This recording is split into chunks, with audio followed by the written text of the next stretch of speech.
great to get a win. First one's a tough one. There's a lot of unknowns. You're playing with a team that's hadn't played together before, and there's no preseason games. There's no live goes against anybody else except your own team since the last time we played, which has been several months ago. So starting a new quarterback obviously creates some unknowns as well, but just more than anything, it's important that we found a way to win and finish the game off. I'm really encouraged with our special teams play. I know we had those 2 kicks out of bounds, which pretty much stink, but other than that, it was a great special teams performance. But defensively, we didn't tackle very well at all. This really sticks out to me. I think it was terrible. But we'll get that fixed. That's not who we are. So, but at the same time, got some key stops and got that huge takeaway at the end, which is big. I thought our offense throughout the game did a great job of controlling the line. We punted twice, and just really did some good things with the football offensively with the young guy and the signal caller. So, most important thing is to get the W and questions. Tom. John, go ahead. Yeah, you, I think it was about a minute left in the first half, and you guys actually went on a drive. I mean, was there any consideration to take any here conservative, or is that the trust you have in I want to Mike get Penix? points. Yeah, and obviously already threw the 2 picks early, but you turn the offense over to him. You got to trust him. And to me, it's just about growing, and you can't simulate those situations in practice. So I just felt like as much as possible, I wanted him to be able to move us down the field, got in field goal range, kick field goal. I think our drive started on the 10-yard line. So we were definitely backed up pretty good. So yeah, the whole point was, and it's kind of the way you gauge it is if you don't, if your first couple plays strong, you might be a little bit conservative. But at the same time, I said, God, we got to get points, 3 points or 7 points, one of the 2 things. So give you momentum going to half. We knew we were going to get the ball in the 3rd quarter.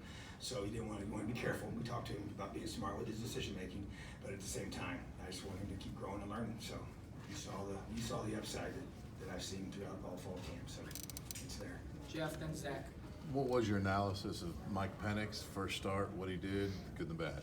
Well, the 2 picks, were obviously, and the one was a bad throw. The other one was receiver fell down and kind of threw the timing of the whole thing off. So I wouldn't say as much about the second one, but it happens. But at the same time, I feel like that thought he had a lot of poise. He missed some reads. Missed some things that we're trying to work on to key and have him.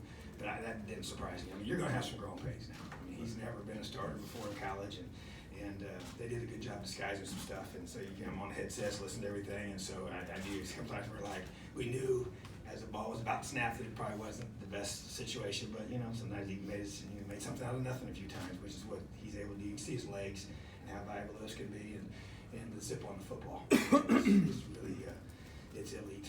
And so he's got some real talent, and he's just got poise about him. I mean, when the pressure's coming, he just kind of shrugs it off, and he can feel the pressure on the backside. And so he's got a lot of instinctive things that I've seen in him, and really kind of how I felt that way was mostly because of what he did last year during games. He just kind of almost played better at times in games than he even played in practice sometimes. But so I was pleased with his performance. I thought he did a really good job. Zach and Tom. Because obviously you haven't seen film yet, but beyond Mike, the run game just Yeah, seem to find its disappointing. legs. They were loading the box. Any of that? I know they loaded the box a bunch, and even all those calls we were trying to get. That's why we threw the ball as much as we did. So, but we're going to look at that and figure it out. But I mean, sometimes it's a numbers game. A lot of times they had an extra hat, and so it's just a matter of us getting some of that stuff cleaned up. So, but we still got a couple. Have 2 new linemen starting really for the first time, and Harry and Caleb, and so we just got to get that group ready to roll. But I think our run game's going to be fine. Tom and then Rick. How much interaction did you have with Michael after the picks? Because he seemed like he remained pretty well He poised did. afterwards. Yeah, I mean, I just patted him on the tail and just said, "Hey, flush it." Didn't give him a pep talk. Didn't want to talk about anything negative. I just smiled at him. He smiled back, patted him on the tail, let's go. So I believe in the kid. So it's not going to be all roses every time he's out. So Rick. In the first half, you were throwing the ball, it looked like you were trying to stretch the field a little bit, and then you came out in the second half, that first drive, it was a little more balanced. Was that the intention? yeah, just trying to, and once again, trying to take what they're giving us and have them go through. I felt like even with his read progressions, they were a little sped up. He'll get better at that. Sometimes he was too rushed at times to throw it too quickly to a certain read and not let the whole concept develop. But once again, it just takes the timing and experience. But no, I think that obviously we had the one drop late in the game. It would have been either touchdown or for sure, but big play. So other than that, I thought that we're just trying to take what they give us, which is going to be pretty consistent. And I thought Kalen did a good job keeping them off balance. And moving chains and getting points every time we needed them. So they thought the offense did a lot of good things. Pete and Matt Weaver. Tom, what makes Logan so effective? He was incredibly effective last year, and obviously he had a fairly nice game tonight. Clutch, some guys, and that's why kickers are so hard to recruit. And that's why they're so hard. I was a special teams coordinator for many years, and you know, there's some really good programs in the country that have had issues with kickers and being able to find guys. And to me, it's some guys have that innate ability to just come through when it counts, when the pressure's on. And some have the opposite of that. They can be great kickers until you put them out there in front of all the people, and when it's live on game day, and they don't kick near as good as they do when there's nobody around. So he's just one of those guys. He's had a pretty good fall camp. I don't think he's had a good fall camp as he had a year ago, but he was awesome today, you know. And so, I trust him too. I mean, every time I see him out there, I'm like, okay, you know. And we worked really hard. We got a new snapper, you know, and got a new holder, and so everything's really new for him. And so we try to get that consistency. And, you know, Sean Rasher, no one's mentioned his name one time, but he's a true freshman. He's never played in a college game in his life, and every single snap was perfect. And so, I mean, those are the kind of things. We went out and signed that kid, you know, right out of high school, which a lot of times people go the route of taking those guys as preferred walk-ons and develop them. I don't believe in that. And so we went out and found the best in the country that we could find. It was a great fit for us here academically and socially in the kind of environment he wanted to be in. And I'm telling you, those kind of things get forgotten really quick, and until you have some bad snaps. And so that's a kid that came out there today and did his job. And that's why nobody talked about him. Matt Weaver. Coach, obviously, I know the first game you probably expect a little bit of sloppiness. Were you surprised that some of the drop passes? I was, because we've actually caught the ball really well in practice. We've not dropped balls. As a matter of fact, a year ago at this time, I wouldn't have been surprised. We didn't catch the ball. I didn't think very good in fall camp. But I thought we caught the ball really, really well. So that surprised me. And our tackling surprised me too. We've been pretty good tacklers in all of our scrimmages and everything. So we'll watch the film. And I saw a lot of guys just trying to shoulder tackle. And that's got to go. And that never worked. But going forward, I mean, obviously improvement from 1 to 2. Everybody talks about that. Oh, yeah. I mean, you feel pretty getting the win, and then you still There's no obviously have a lot question. of room to grow. I'm telling you, to be able to win and play, you know, it's sometimes not very good, and get a W and learn from a win is a great feeling. Okay, learning from an ugly loss is really stinks, right? So we're going to learn from it. I think we're going to be a much better football team when we take the field next week, especially as a whole group. And I think those things that do change. We're still young. I mean, there's a lot of those guys on defense they're still young, you know, and that's the part that we can't forget. But at the same time, I expected that. But I was surprised in those 2 areas just because it hasn't been the way we've been. If we've dropped a bunch of balls, and I've been like, well, you know, it's an issue. It's not been in practice. So I just think it's just a matter of just flushing the first game jitters and being better next week. Jim. Coach, one of the reasons that Michael Penix got the job was the ability to get down the field. He's able to hit on one of those big plays early on. What does that mean for your offense going forward? It's huge. I mean, just when you're calling it, trust me, when you're calling defense and you're worried about that all the time, then that can happen at any second. And that's the thing about him that's so different. He didn't have to have his feet set. He didn't have to have everything perfect. He could just flick it, you know, whether he's running to his left, running to his right, whatever he's doing. And that's where just the natural arm talent is really unique. And so I just know it affects the way he called the game on that side of the ball. So to be able to get that on film early and make them know they got to honor that. And we got, you know, Nick Westbrook can fly. He's big, he's tall, but he's fast.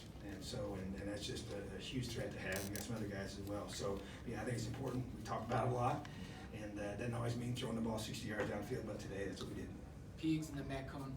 You had true freshman David Ellis throwing that 2-pointer and running back kick. So how about this? Okay, so we thought he was going to run it, right? Because we just figured out how they were going to play it. So really the only thing we worked on was him throwing to his first read. He went to his second read, which is technically his third choice. It was running first. His first read was covered, okay? And then he threw it to a guy that we've never thrown to one time in practice. And he's a true freshman. So that was pretty impressive. So I thought it was a great call. You know, they actually defended it pretty well for something we've never shown before. But yeah, that's pretty good poise for a true freshman. So he's got something special about him. Sammy. Coach, how frustrating is it for a guy like Marcelino to come up with two 15-yard penalties? I don't get it. To me, it's just stupid. They're called selfish penalties, and so that's why I took him out, you know, and ripped his tail in there. So we'll have a nice little week with him for that. He'll never do it again. Kevin and then Zach. Mike's ability to spread the ball around 7 different receivers. He, as Kalen said, he got the running backs involved and the tight ends involved. Yes. So It's the way we want, you know, and I just think that's the bottom line. And I believe in what we're doing here offensively, and he does a good job of distributing the football to a lot of guys. Our tight ends are expected to be a big part of our offense, and And I just think that that's how you make it hard on defenses, you know, and you also, you're building a resume of what you do schematically, you know, as these games build each week, and you put together a system that they have to deal with, and these things that you're doing now start setting things up in the future, and that's part of the systematic plan. So that's why, one of the big reasons why when I studied film and really went after Kalen to bring him here was just, I love that part of his approach, you know, and being able to keep defenses off balance, you know. So yeah, that's definitely what we want to be able to do, and that's what we're able to do today.